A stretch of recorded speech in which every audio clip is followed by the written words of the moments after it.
Hello and welcome, I'm King Zakri, and this is the top 5 tips for playing Yasuo. Now, the thing is that I'm no pro player or coach, so while this may not be the absolute best way to play this guy, it is a great place to start and build up your knowledge. So let's get right onto it. We got number 5, runes, masteries, level up path, and item build. Wow, that's a lot for one section. The reason I put all these together is because they don't need much of an explanation and are shown pretty easily through graphics. 4 birds with 1 stone, as it were. Let's start with runes. For the most part, you run a standard attack damage page without much issue. It gives you everything you need to succeed. If you can spare the extra page and the IP, you can substitute out the AD runes for lifesteal or attack speed. Lifesteal is by far the most used of the two by high elo Yasuo players for the sustain, but personally I like the attack speed. It scales with your Q and generally helps you in the early game. Go for a simple AD page for the masteries, nothing tricky or unique here. Now, the optimal level up path isn't immediately obvious. If I had to guess, I would say the majority of Yasuo players would choose to go for the Q max instead of the E max. Q scales better in damage, but only in that. The E, on the other hand, reduces the cooldown, increases the damage per level, along with increasing the time in between stack charges. So, because I like to spam the dash, I leveled up that as soon as possible. If you want more immediate damage, go for the Q. The difference in the end is rather negligible. Of course, always upgrade the ult when possible, and go ahead and leave the wind wall. Take it to level 3, but then max it last. Item paths. Again, there's no silver bullet here. Every game is different and will require something different each time. Generally, however, you can follow this rough outline. Start with Adorn's blade or boots.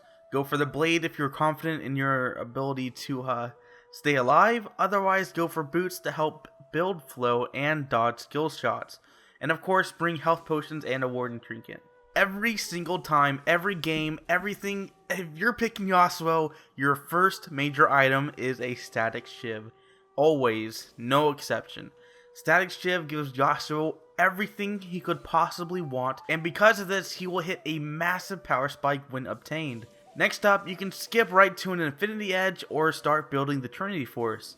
The Infinity Edge is more immediate damage, but you'll lack some utility stats like movement speed or lifesteal. Going for a Trinity Force instead will give Yasuo a whole bunch of miscellaneous stats like movement speed, sheen proccing, chasing ability, a bit of attack damage, just a little bit of everything really. It's a very item slot efficient item. Now, I haven't seen a lot of players going for the Vampiric Scepter before Trinity Force, but I would suggest, at least as you learn Yasuo, to go for the lifesteal item first. Also, you can just build that into the Blade of the Rune King or Bloodthirsty item later. This will help you sustain in lane, otherwise you could lose a tower or just general map pressure. For your final core item, get something like Merc Treads versus heavy AP or crowd control, Berserkers for damage, or Moby Boots for that map presence. Merc Treads are probably your best bet in most cases. This helps you keep auto-attacking and moving and dashing unhindered for as long as possible. Now for the late game, grab a lifesteal item like Blade of the Rune King or Bloodthirster. Blood of the Rune King is generally better, but it does have a touch lower damage. These items will help you keep going in extended fights and split pushing. Ideally, you should pick up a defense item next, like Randuin's Owen, Spirit Visage, Banshee's Veil, followed up by Infinity Edge if you have not yet picked it up. Generally, getting to these items are a bit rare due to how expensive Yasuo's build is in general, so you don't always have to worry about these last couple items. To wrap this up, a good overall build is Static Shiv, Hope Guard, Merc Treads, Trinity Force, Blade of the Rune King, Randuin's Omen, and Infinity Edge. This brings lots of damage, utility stats, and tankiness. Very well rounded. Don't forget to upgrade your boots and trinket though. Number 4, late game strategy. What? Yo man, this guy is out of order. We want to see how to play the early game first. Well, the thing is that Yasuo's late game is pretty straightforward. Basically, split push. That is your job. Head to a side lane and push those minion waves out because you not only have spectacular mobility, fast wave clear, but you can easily 2v1 most people so long as you're not super behind. Also, ideally, you'll have teleport so you can join fights as necessary. If your team is behind or dumb, stick with them and initiate fights with your knockups. Either ult into the middle of everybody or stick to the outside until you can find a good opportunity to jump in. If you do head in too early, you'll die. Go in too late and your team will die. There isn't a golden rule, it just simply takes experience and a keen eye to find the right moment to strike. Some things to think about are major cooldowns. Did that Morgana use her snare? Did Lysandra ult somebody? You aren't a tank. Let your beefy dudes take all that damage and crowd control while you skirt about the edge looking for squishy targets. If you ult into the fight, immediately get out or head to the ADC or mage and take them out immediately. If you can do that, you should win the fight, even if you die in the process. Number 3, using Last Breath, the ultimate ability. Your enemies will be taking their last breath after you use this ability. As you probably know, your third proc of the Q ability will allow you to send out a tornado.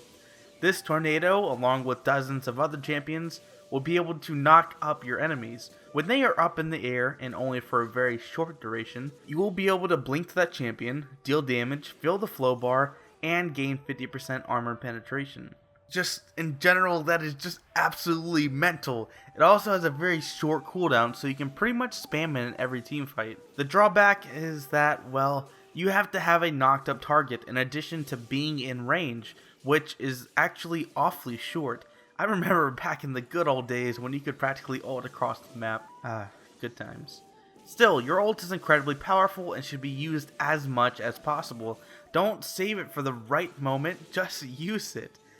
Mostly anyway. Pretty much your only consideration should be about your physical position you'll be in after, but that's rather obvious and not really unique to Yasuo. And of course, you know, there are situations where you don't necessarily want to ult right then, but in general, you want to be using your ult as much as possible. I'll be a little bit more specific in what Last Breath actually does. Probably the most important thing is being able to blink from a distance away. It's a great gap closer when all you have is your limited dash. This will put you in the middle of a team fight with a few awesome bonuses to boot.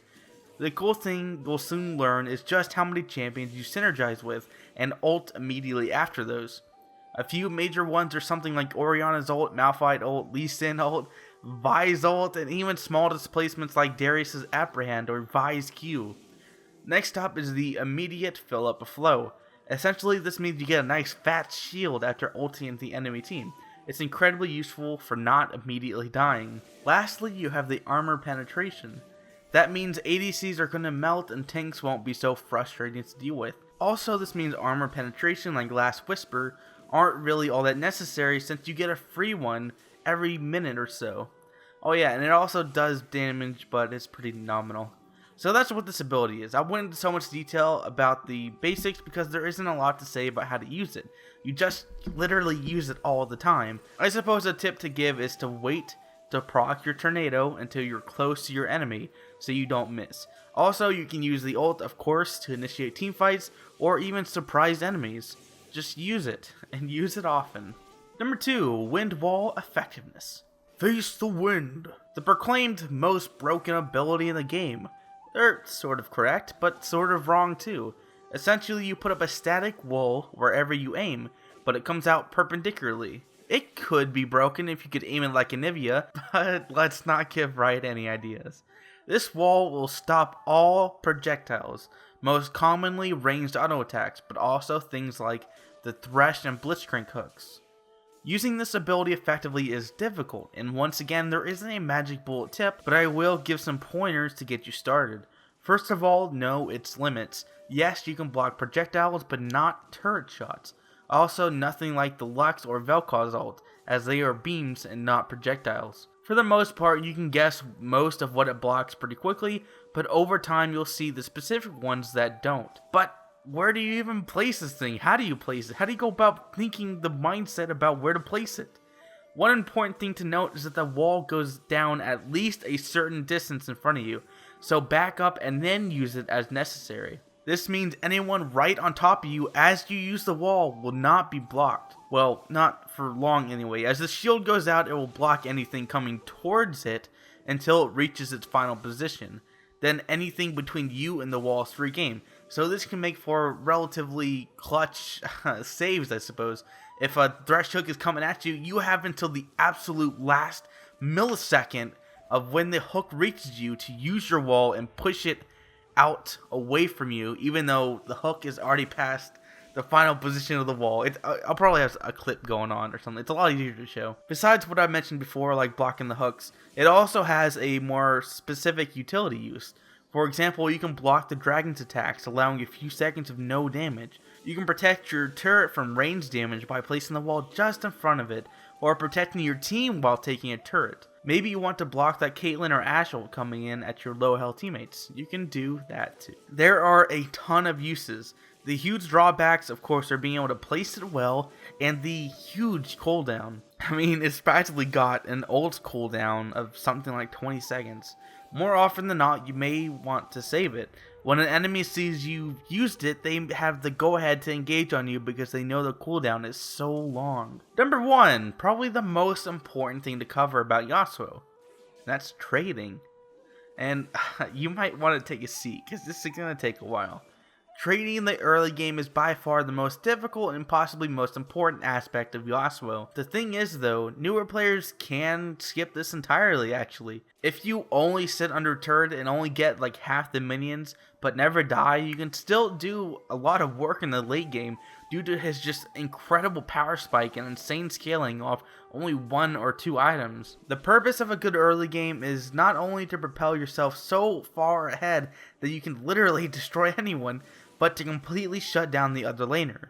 Granted, Yasuo's early game isn't the best stats wise, which is why you might want to skip this bit, but if you notice all the great Yasuo players in the world, they make up for those bad stats with spectacular play and becoming somewhat of a lane bully. Let's touch on the flow mechanic. That's that little white bar underneath your health. Basically, this fills as you move, so keep moving. Upon hitting the cap, if you take damage from champions, it will proc, granting you a shield for a few seconds. But be quick. That shield goes away incredibly fast. Even something as little as a support mage auto attack will proc the shield, so make sure to stay alert. Thankfully, minions attacks don't activate the shield, so you can relax a bit. So what is so important about this shield? This is a free health buff every few seconds to trade freely. When your bar caps out, you are free to engage the enemy, fight them for a bit, and then quickly dash back for free damage. Be warned though, when your flow is low, you must play passively for fear of taking damage yourself. But in general, this is what makes Yasuo so terrifying. You also have your dash, a nearly instantaneous movement through champions and minions. This is your gap closer for most situations. What you want to do is constantly dash through minions. Last hitting them with the dash should be enough. By dashing constantly, you keep the damage stacks up, allowing for a much higher damage output when you eventually gap close to the enemy laner. So far, your combo looks something like dash to a minion, attack the enemy champion, dash to the champion, attack, and then finally dash back after the minions to safety. All the while, your flow meter threw up a shield, negating any damage they try to return. And if you're quick of wit and a finger, you can probably cast that wind wall up somewhere in there to negate spells like an Ari charm, or just a retaliation attack. Everything mentioned, besides the wind wall, has a low cooldown, and you have no mana to worry about, so you can do this over and over and over again. A great Yasuo can destroy just about any enemy champion in the game due to his versatile kit. But a more poor Yasuo will be on the back foot constantly since he is so innately squishy and difficult to use. This is awesome for some people to conquer the high skill floor and ceiling, but can be frustrating if you don't know what to do. This is why you're here after all. Let's reiterate this combo except with the ult. Who wants some kills after all to get those items? Something like dash to a minion, attack the enemy champion, attack the enemy champion, and by this point your Q is procced for a tornado.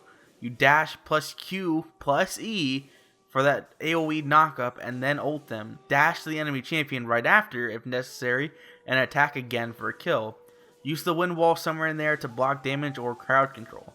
If comboed correctly, you should be able to 100-0 just about anyone, especially if you brought Ignite. Another tip is to constantly keep your tornado proc up to zone the enemy, but I feel after a lot of play that doesn't actually work the more games you play. Not only is the range short, the damage low, requires a long setup, and most can just dodge it easily. This is why you should default to using the QE combo for the area of effect knockup for a sure ult proc. Also, if the enemy sees you use that tornado, they may want to engage, as it will take you several seconds to get it back up in case you need to ult. So that is pretty much it, really. That's probably the longest of these guide series. The most important tip, above all, more so than most champions in the game, is to just simply practice. Get those combos ingrained in your brain, learn when to jump into fights and when to back off, learn when and how to play stuff wind wall, learn how to trade and when to play passively. Really, just practice, practice, practice. You can't replace experience with book learning. It's just gonna take time, but in the end it's gonna be so worth it because it's so satisfying to be able to just completely turn games because of you alone. Anyway, that is it. This is the top 5 Yasuo tips, and once again, this is pretty much just to get you started. It may not be the absolute best. Pros are looking me up to check out this guide kind of guide, but it's a nice starting place. Anyway, thanks for watching.